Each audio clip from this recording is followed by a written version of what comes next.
Tala Fou is a whapopongo Tala me Ausetalia and Radio Samoa. Waripatia, mawhamauria i so I Ausetalia nei le malo katina le George Bell o le Karesia Katoliko I le valusu tasi tausangolo na soifua ta wasa yeiri poti ni wha le tonu sa fiai mai se tau tonga sa whaia se taimi ele I mamawatu. O le mariu whaamauria mai Archbishop of Melbourne, Peter Comensoli, le awha mai sanu whaamatalanga wha le tonu le fatu I le mai o se tau tonga sa whaia le ua mariwai. Le ile vanei una awa yatu ka tina le pal I toe sauninga o le sa avea matamapa ia Pope Benedict Sefuluono I le Vaticano. Ro si la fia le tōtere o le watu malo sa fia, inisio tua inga winga le whaia winga matanga whai wha malo si tamaiti, se temi wasola, ma sa whonga ina fwoi rea mata upu I wha msinonga I rea tunu. Mwhai roa fwoi mo o ngalo wha mai senga le tōtele, ina wariptia mai rea tala wha noa I rea so, ma o lo tu malo mai Roma. Lo whataria pesa ripoti na tamai o le whalawelawe o lo o au fiaile tinao le li taalo le lakapiliki o Payne Haas, le watua ia le mariri o tangata to tolu le whalawelawe na tupu se taimere I mamau atu le Gold Coast. O le whalawelawe tau taavale na mariri wai tangata to tolu mai se ainga, ina ua se atu le taavale a leo lo tua ia le tu se seo le ala tele, ma lawe vea I le aso tolu se furu le masina taruai o te sema. We ua maaniri ua Susan Zimmer, fitu sfuru tausanga o lana paanga o Chris Fawcett, fitu se furuiva tausanga, ma le tamateini le tina o Stephanie e tolusu di tausanga. O I atu Joan Taufua, fast furuona tausanga, na paurea le tangata na whaasau ina mai le whaanawelawe mai lana taavale, ma ua mōria nei o iei mōrianga e tolu, o le whasioti tangata paivarea. O mōrianga sa whalauloa, I luma le whamsinonga I Southport, le vasa nei, ma wata ua le 7 News wa toe whaatulanga le whonga ino le mta upu I la soe wau mati. Mai le lo I o lo tūra I le mta upu o lo il whale mai pēr taufua o no o manuanga mai lea whalavlave ma ua whaamatu wane le li ta alo I libi whaapitoa mai lana kalapu le Brisbane Broncos o no le nei mta upu. Mai isi whaamtaranga o le ripote le teimere whalavlave a o lo o palola mai taufua I le mai au seisi fo I mta upu na whaasalai I le iwa maasina I le whare pui pui I le wha o ori mai skulati a le Star Casino.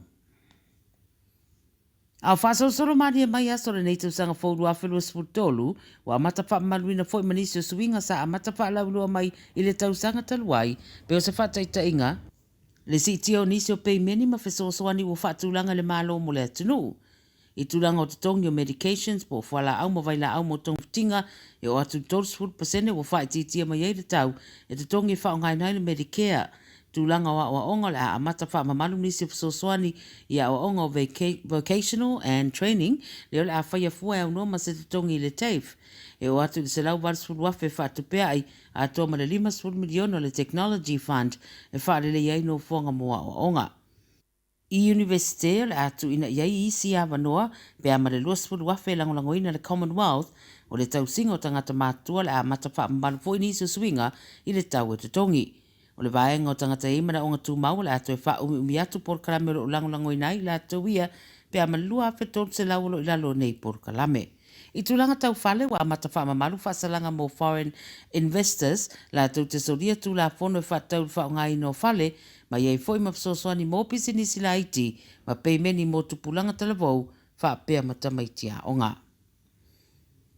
O sa ripoti whau o whaalaura mai le company le Henley and Partners I Lontona o whaeloa mai ei tūs whalau o pito siri I le lalangi le pito I lunga e se fulu. O le suesuenga sa whatanuina I la tau iau o whatulanga I atunu e se fulu pito I lunga o no le tāua o la tau tūs whalau. Slovakia ma Lithuania lo tutusa le tulanga se fulu tu inaile avanoe malanga I atunu e valus futolu e unua ma se visa e tau tālu sangaina. O Hungary e se so o ane ai, e mawhaiona malanga le tangata I atunu e se lau varsful whai le tus whalau, ma e tau whai tutusa I ma Pōlani. Whaasolo mai e maisi atunu e peo Malta, Greece, ma Kanata, ma Australia lo tutusa umai le tūlanga valu. Tūlanga fitu New Zealand, luna winga malo si atu nei lo Australia, ma le Czech Republic e tūlanga fitu whatasi ma New Zealand, ma Amerika, Switzerland, Norway, ma Belgium. United Kingdom le tūlanga ono whatasi ma Portugal, Farani ma Ayalani, tūlanga 5 Netherlands ma Sweden, Denmark ma Austria, o Luxembourg ma Italia, ma Finland le tūlanga 4, Spain, Siamani le tūlanga 3, ko rei saute ma Singapore tūranga rua ma Japani o lo sa whai mai le numero tasi wa wha mawina o le tuspala wa pitu siri re re rarolangi e ma whaena maranga i atunu umano fuanga e se lau i vasfunu ma le tolu. Ma le tara muli so seise au mai mo e whaatino ni tūlanga e whaalawalawengia ai pe wha mai na e fo ina rita alo Novak Djokovic i le ta misanga lo whanga soro nei le Australian Open le a ave sea mai ma le no whanga o ta alonga mai ono tuina fo i eise whaasaranga. O le whaamtalanga manino lea mai ai la tolu tu whaatsia le wha moe o le ta misanga le Australian Open ma ua mafuona whaia ia wha i unga ono nisi le au mai moa wa li potia le wha rio ni ia mionga le tara whengai i le rita alo o whanga soro le ta misanga. Tau nuu Djokovic le amatanga o le vaiaso i Melbourne mo le lona se fulu wa i nei o Australian Open ua awa iai. Le lapta inga la ua whaero atu i au mai mo le taamisanga o niso i lato ia sa whaero le te e le rita alo i le mata upu na o fia le tausanga taruai sa le mawhai euna awai o na le whai o tui pui o le wha mai. O se tūranga sa wha maru sia i le taimirea a o whai a fo i vavao pe tai whai mai i lato o lo ngāru lue le tū whaatsinga o le taamisanga a whai e maua ia o le a ave sea mai loa o e mawhaamutai lau mai moa i le taamisanga te nisi. Tala nara radio Samoa mai Ausetalia i le nei solu.